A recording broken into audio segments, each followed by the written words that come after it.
khususnya umat muslim.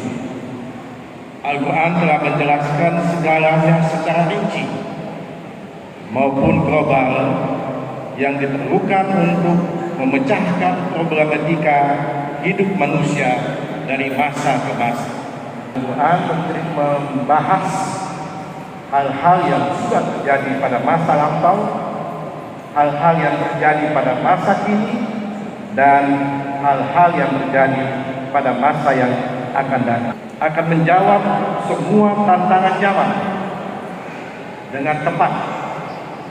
Ayat-ayat Al-Quran senantiasa menyinari kehidupan kaum muslimin yang telah diatur sebagaimana layaknya untuk menyelesaikan masalah-masalah yang muncul dari hubungan antar manusia dengan penciptanya, hubungan antar manusia dengan manusia. Oleh karena itu, maka tema yang diangkat pada hari ini, bagaimana kita menjaga ukhuwah intern umat dan antar umat, merupakan salah satu wujud dari yang menjadikan Al-Quran sebagai pedoman hidup kita. Insya Allah hidup kita akan menjadi baik. Hadirin dan hadirat yang saya hormati, sesungguhnya Allah tidak menyukai orang-orang yang berbuat kerusakan. Atau masyarakat muslim akan bercita-cita untuk mendapatkan kebahagiaan di dunia dan kebahagiaan di akhirat, dan berani mengatakan yang kebenaran sekalipun perkataan yang benar itu akan membawa dia ke dalam kesulitan.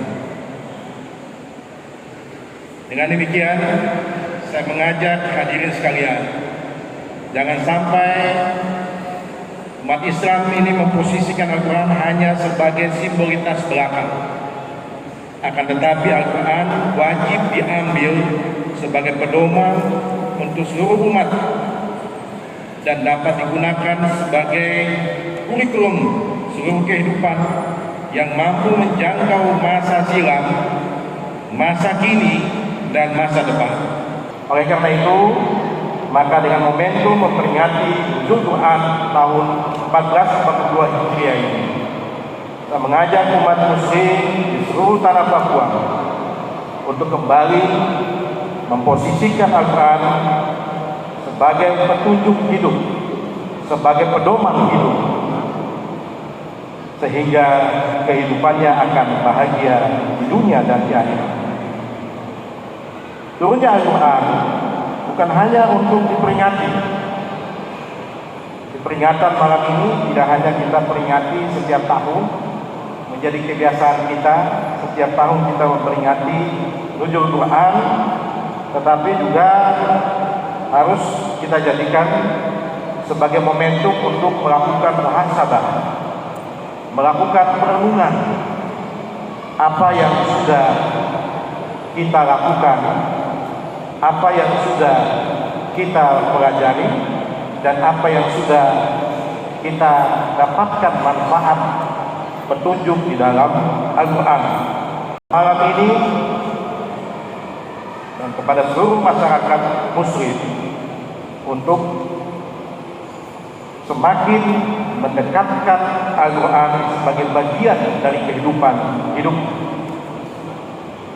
Kita berharap dengan menjadikan Al-Quran sebagai bagian dari kehidupan hidupnya, maka kehidupan pribadi, kehidupan rumah tangga, kehidupan bermasyarakat, kehidupan berbangsa, dan kehidupan bernegara pasti sepanjang disinari oleh pedoman hidup Al-Quran. Insya Allah segala sesuatu problematika yang kita hadapi dapat kita hadapi dengan sukacita. Kita semua untuk senantiasa meyakini bahwa COVID ini memang ada. Kita sudah ikuti perkembangan terakhir ini di India, yang tadinya sudah turun, bahkan tadi sore baru saja kita mendapatkan arahan Presiden bahwa ternyata PPKM mikro, pembatasan kegiatan masyarakat mikro, itu adalah contoh yang kita ambil dari India. Jadi ketika India berhasil menurunkan angka kematian dan menurunkan angka penyebaran COVID-19, kita belajar dari India bagaimana cara menurunkan itu. Ternyata India memberikan jawaban bahwa saya melakukan pembatasan pada skala mikro. Itulah yang kemudian pemerintah Indonesia adopsi, jadilah PPKM mikro yang sudah diberlakukan awalnya di 7 provinsi, hari ini sudah di 20 provinsi termasuk Papua. Tetapi karena ada kejadian luar biasa di Sungai Gangga, di mana semua masyarakat India yang beragama Hindu berduyung-duyung datang ke Sungai Gangga untuk merayakan kesucian Sungai Gangga, maka terjadilah peningkatan yang luar biasa. Sehingga sekarang ini muncul istilah tsunami COVID seperti yang di India. Para ahli dalam kejadian seperti ini, sebenarnya yang menjadi prioritas itu bukan vaksin, tapi obatnya. Ya, jadi obat yang utama. Kalau sudah ada obat untuk mengobati ini, maka itu lebih baik. Tapi kalau tidak ada obat, vaksin pilihannya.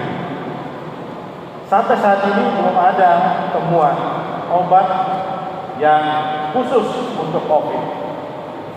Oleh karena itu, atas nama pemerintah Provinsi Papua mengimbau kepada seluruh umat Muslim, bahkan seluruh masyarakat di Papua, untuk kita meningkatkan kewaspadaan kita, ikhtiar kita, bahwasanya COVID ini masih ada dan belum tahu kapan akan berakhir.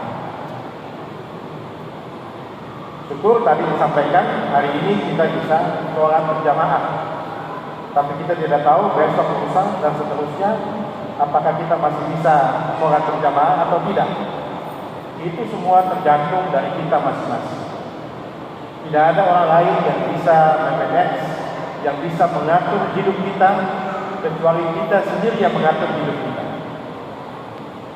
Oleh karena itu, sekali lagi saya mengimbau kepada kita semua dalam suasana Ramadan dan menyambut Idul Fitri, kita ikuti ya, himbauan pemerintah untuk tidak melakukan mudik, ya, karena pengalaman menunjukkan pada Idul Fitri yang lalu, ketika ada mudik, maka peningkatannya itu mencapai 135%, ya, sudah mencapai 82%.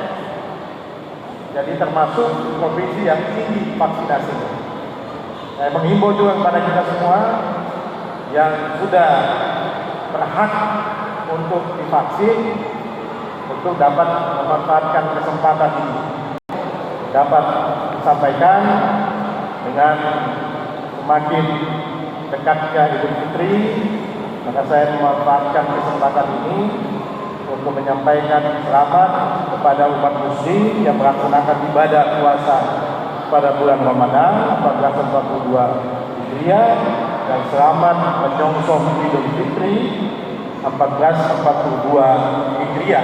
Mohon maaf lahir dan batin. Semoga apa yang kita kerjakan selama ini mendapat ridho dan berkah dari Tuhan yang Maha Kuasa, Allah Subhanahu wa Ta'ala. Wassalamualaikum warahmatullahi wabarakatuh. Sekian dan terima kasih. Gubernur Papua Lukas NMB SIP MH.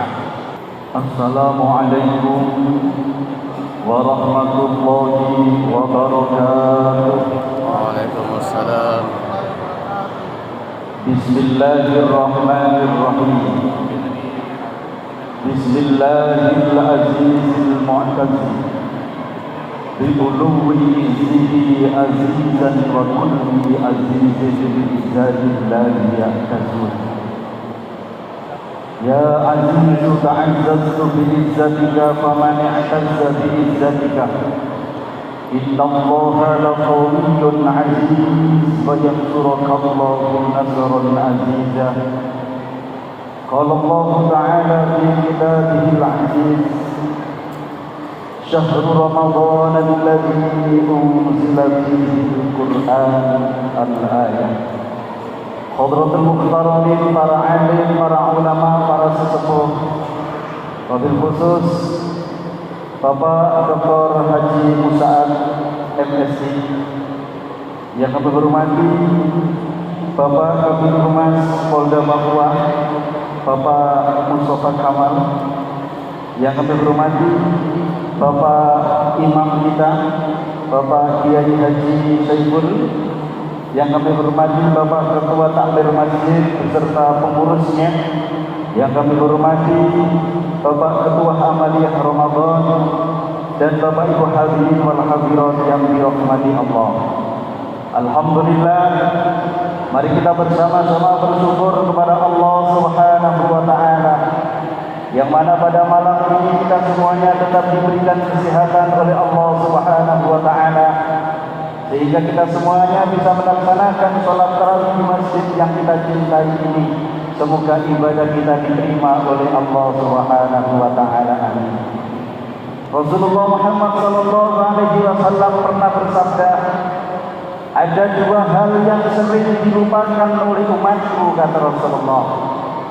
Apa yang pertama adalah nikmat sehat, dan yang kedua adalah nikmat kesempatan.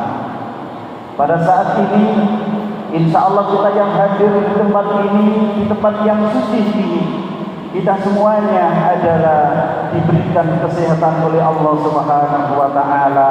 Semoga kita semuanya selalu dilindungi oleh Allah Subhanahu wa taala dengan adanya penyakit Covid-19. Baru sekarang itu ada namanya LC. LC itu lulusan Covid. Dan bukan LC-nya itu LC luar negeri, tapi LC adalah lulusan Covid. Ini gelar baru. Semoga kita tidak termasuk itu. Bapak Ibu hadirin wal hadirat yang dirahmati oleh Allah Subhanahu wa taala, salawat dan salam semoga tetap dihaturkan kepada junjungan Nabi Agung Rasulullah Muhammad sallallahu alaihi wasallam. Semoga kita semuanya mendapatkan syafaat dari beliau. Semoga kita semuanya nanti ditunggu oleh baginda Nabi Allah Muhammad sallallahu alaihi wasallam. Rasulullah sallallahu alaihi wasallam pernah bersabda, "Adibu auladakum bisalasi khisalin." Didiklah anak kamu dengan 3 hal, kata Rasulullah: hubbi nabiyyikum wa hubbi ahlil baiti wa qiraatil Qur'an. Hadirin Bapak Ibu yang dirahmati oleh Allah Subhanahu wa taala, kita menjadi umatnya baginda Nabi Allah Muhammad sallallahu alaihi wasallam harus bersyukur. Mengapa kita harus bersyukur? Karena umatnya Rasulullah sallallahu alaihi wasallam itu sungguh istimewa, sungguh luar biasa umatnya Rasulullah itu. Coba kita bayangkan, kita melaksanakan siam di bulan suci Ramadan, kita melaksanakan salat malam di bulan suci Ramadan karena iman kepada Allah Subhanahu wa taala. Dosa-dosa yang lampau-lampau dimaafkan oleh Allah Subhanahu wa taala. Yang kedua, kita melaksanakan salat pada malam ini, salat tarawih yang kita lakukan mungkin sekitar hanya 30 menit, 8 rakaat. Kata Rasulullah, sama seperti ibadah sunnah 1 malam suntuk. Belum amalan-amalan yang lain. Kita bertemu dengan malam Lailatul Qadar, sama seperti kita melaksanakan ibadah selama 1000 bulan. Kalau kita lihat 1000 bulan adalah kurang lebih 83 tahun. Itulah umatnya Rasulullah SAW, sungguh istimewa luar biasa. Beda dengan umatnya nabi-nabi yang dulu. Umatnya Nabi Musa alaihi salatu wassalam, walaupun telah melakukan kebaikan sekali, maka tetap pahalanya sekali. Umatnya Nabi Nuh melakukan ibadah sekali, pahalanya pun juga sekali. Tetapi umatnya baginda Nabi Allah Muhammad sallallahu alaihi wasallam melakukan ibadah sekali dilipat gandakan oleh Allah Subhanahu wa taala. Sungguh luar biasa. Walaupun umatnya Rasulullah Muhammad sallallahu alaihi wasallam itu umurnya jauh berbeda dengan umatnya nabi-nabi yang dulu. Kalau umatnya Nabi Muhammad umurnya kurang lebih baina sab'i masjid, antara 60 sampai dengan 70 tahun. Tetapi umatnya nabi-nabi yang dulu umurnya begitu panjang, luar biasa. Kalau kita lihat umatnya Nabi Musa alaihissalatu wassalam, rata-rata umurnya itu 450 tahun. Kalau umatnya Nabi Nuh, rata-rata umurnya 900 tahun. Kalau umurnya 900 tahun, kalau ikut KB, anaknya itu sudah 400.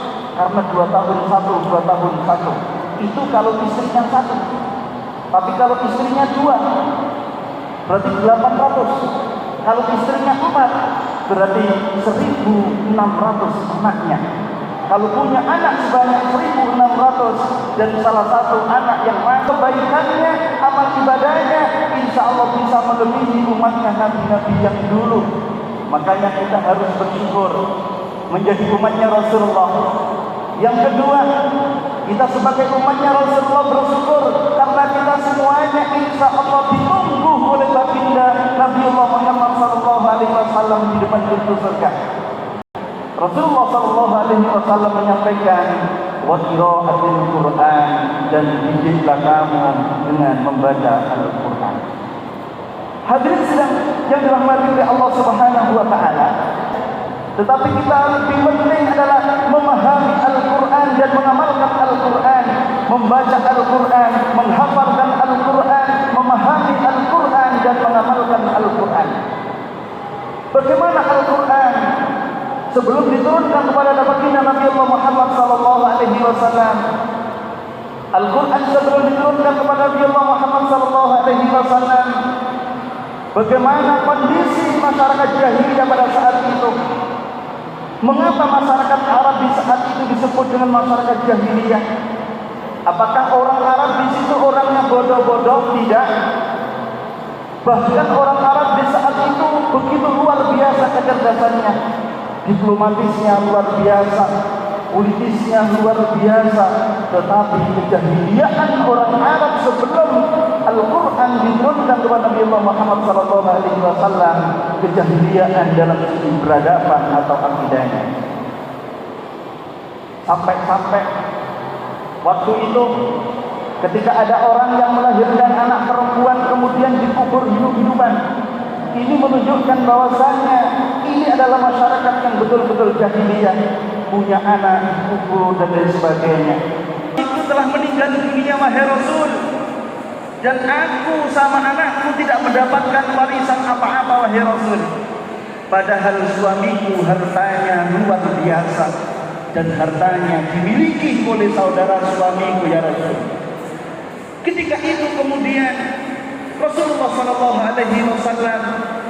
mendapatkan firman dari Allah Subhanahu wa taala, yusikumullahu fi auladikum lidzakari mislu hadzil unsayain. Mengapa pada saat ini? Alasannya ada 3. Yang pertama, anak perempuan atau orang perempuan yang tidak bisa memanggul senjata. Alasannya pada waktu zaman dulu orang perempuan tidak bisa memanggul senjata, tetapi pada saat ini orang perempuan memanggul senjata sudah biasa. Alasan yang kedua, orang perempuan tidak bisa membela sukunya sehingga perempuan tidak bisa menerima harta waris. Tetapi pada saat ini justru orang perempuan banyak yang bisa untuk membela sukunya. Buktinya banyak presiden-presiden yang perempuan, banyak bupati yang perempuan, banyak gubernur yang perempuan. Ini buktinya bahwasannya pada zaman jahiliyah sudah dijawab dengan zaman sekarang ini. Dan alasan yang ketiga, orang perempuan dan anak-anak tidak bisa menerima harta waris dikarenakan adalah seorang perempuan tidak bisa naik kuda. Di saat itu kuda adalah menjadi alat untuk berperang, Sehingga kuda ini ketika berperang naik kuda, pada waktu itu perempuan tidak bisa naik kuda. Tapi pada saat ini, jangankan perempuan naik kuda, naik kijang pun juga bisa. Naik mobil apapun juga bisa. Ini buktinya bahwasanya perempuan zaman dulu beda dengan zaman sekarang. Bapak Ibu hadirin yang dirahmati Allah Subhanahu wa taala. Ketika Rasulullah sallallahu alaihi wasallam menjawab perempuan ini dengan pertanyaan, anaknya tidak bisa menyentuh marawis. Kemudian Allah berfirman, "Yusikumullahu fi auladikum lidzakari mislu hadzil unsayain." Allah Subhanahu wa taala telah mewasiatkan kepada kalian bagiannya seorang perempuan satu sama seperti bagiannya seorang laki-laki dua. Kalau kita lihat secara material mungkin tidak adil. Anak laki-laki dapat 100, anak perempuan dapat 50, seakan-akan tidak adil. Tetapi menurut Allah Subhanahu wa taala itu sudah adil. Coba kalau kita lihat anak perempuan ketika minta apa-apa, minta sepeda motor, dan anak laki-laki minta sepeda motor, anak laki-laki minta motor tiger diberikan. Anak perempuan minta motor tiger tidak diberikan, mungkin diberikan motor Mio. Anak laki-laki minta kuliah sampai dengan S1, S2, S3, habis S-nya dikuliahkan. Anak perempuan mungkin kuliah hanya S1 dikuliahkan. Dan nanti ketika ayahnya meninggal, anak perempuan dapat bagian sedikit, tapi anak laki-laki dapat bagian banyak. Seakan-akan tidak adil. Tetapi ini adalah menurut Allah Subhanahu wa taala adalah sudah adil, karena seorang laki-laki tanggung jawabnya lebih besar dibanding dengan anak perempuan, sehingga bagiannya laki-laki jauh lebih besar dibanding dengan bagiannya anak perempuan. Hadirin jamaah sekalian yang dirahmati oleh Allah Subhanahu wa taala. Rasulullah sallallahu alaihi wasallam mengajarkan kepada kita untuk cinta kepada kedamaian. Dalam agama kita, kedamaian ini hubungan kita antar sesama manusia dikenal dengan adanya 3 bagian. Yang pertama adalah ukhuwah al-islamiyah, yaitu hubungan sesama manusia. Ukhuwah Islamiyah, hubungan sesama manusia sama-sama agamanya Islam. Kita saudara agama Islam. Antara Islam yang satu dan Islam yang satu adalah saudara. Kita semuanya tidak boleh kemudian ada perbedaan-perbedaan yang menyebabkan itu adalah membuat kita semuanya pecah di antara kita. Yang kedua, ada namanya ukhuwah al-wataniyah, yaitu saudara sebangsa setanah air. Kita tidak mengenal itu agama apa, kita tidak mengenal itu suku apa, itu tidak mengenal itu dari mana, itu adalah saudara kita. Dan yang ketiga adalah ukhuwah al-insaniyah, yaitu hubungan sesama manusia. Ini menunjukkan bahwasannya kita semuanya diajak untuk rukun sesama manusia. Rasulullah SAW menyampaikan kepada kita semuanya tentang ukhuwah ini, mengancam kepada orang yang memutus tali silaturahim, la yadkhulul jannah al-qatiyun, tidak akan bisa masuk surga orang yang memutus tali persaudaraan. Hadirin Bapak Ibu yang dirahmati oleh Allah Subhanahu wa taala, makanya dalam agama kita ini, dalam agama Islam, Rasulullah SAW mengajarkan kepada kita untuk cinta kepada tanah air. Rasulullah pernah bersabda, "Inni uhibbul Arab li'anni wulidtu fi Arab." Saya cinta tanah Arab karena aku dilahirkan di Arab. Seandainya itu Rasulullah itu dilahirkan di Indonesia, mungkin Rasulullah SAW pun juga bersabda, "Inni uhibbu Indonesia li'anni wulidtu fi Indonesia." Aku cinta Indonesia karena aku dilahirkan di Indonesia. Bapak Ibu hadirin yang dirahmati oleh Allah Subhanahu wa taala, lewat kesempatan ini di bulan suci Ramadan ini kita sering mendengarkan bahwasanya syahrul Ramadan syahrul maghfirah, syahrul Ramadan syahrul tarbiyah, syahrul Ramadan syahrul barakah. Ada 3 yang pertama adalah syahrul maghfirah. Kata-kata Ramadan itu awal mulanya adalah Ramadan. Yang mana kata-kata Ramadan ini diambil dari bahasa Arab yang artinya adalah membakar. Di saat bulan puasa inilah dosa-dosa umat Islam yang melaksanakan puasa, yang melaksanakan sholat di bulan suci Ramadan, sholat malam, dosa-dosanya dimaafkan atau dibakar oleh Allah Subhanahu wa taala. Yang kedua, syahrul Ramadan, syahrul tarbiyah. Apa yang kita lakukan di bulan suci Ramadan ini, tentunya harapan kita bersama adalah akan membuahkan asar, akan membuahkan hasil nanti pasca Ramadan yang disebut dengan syahrul mubarak. Yang disebut dengan Ramadan penuh dengan berkah itu kapan sebenarnya? Yang disebut dengan Ramadan yang penuh berkah itu kita bisa melihat adalah pasca Ramadan. Ketika pada Ramadan tahun ini kita bisa salat berjamaah selalu di masjid, kita bisa melaksanakan sedekah, kita bisa melaksanakan membaca Al-Quran khatam 1 bulan 2 kali, maka pasca Ramadan apa yang kita lakukan sama seperti yang kita lakukan di dalam bulan suci Ramadan, berarti kita mendapatkan berkah Ramadan.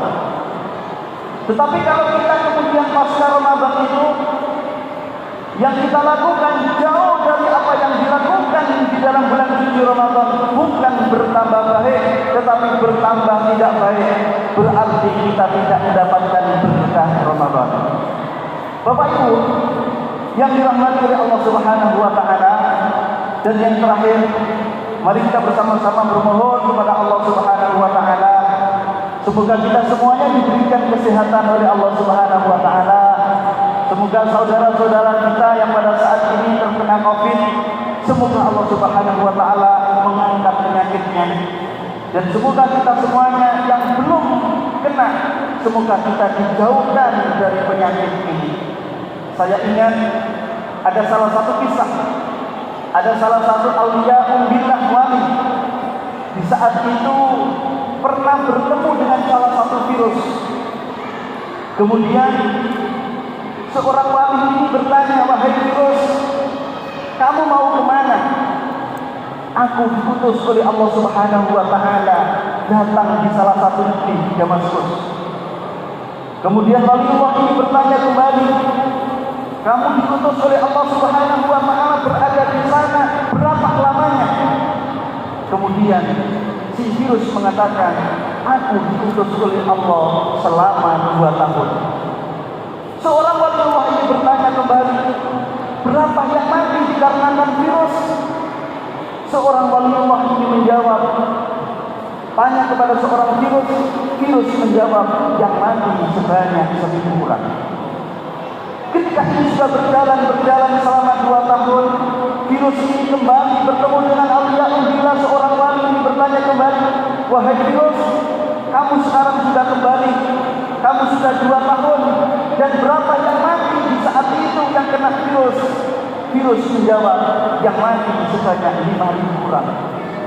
Kemudian waliullah bertanya kembali, dulu kamu menyampaikan kepada saya, katanya yang mati hanya 1.000, apakah mengapa kau sampai 5.000? Si virus menjawab, betul, yang mati karena virus adalah 1.000, dan yang 4.000 mati karena ketakutan karena virus. Oleh karena itu, kita semuanya tetap takut juga karena adanya virus. Bagaimana cara takut kita? Dengan selalu memakai masker, dengan menjaga jarak, dengan mencuci tangan, dan kita tidak lupa dengan berdoa kepada Allah Subhanahu wa taala semoga kita semuanya terhindar dari penyakit tersebut.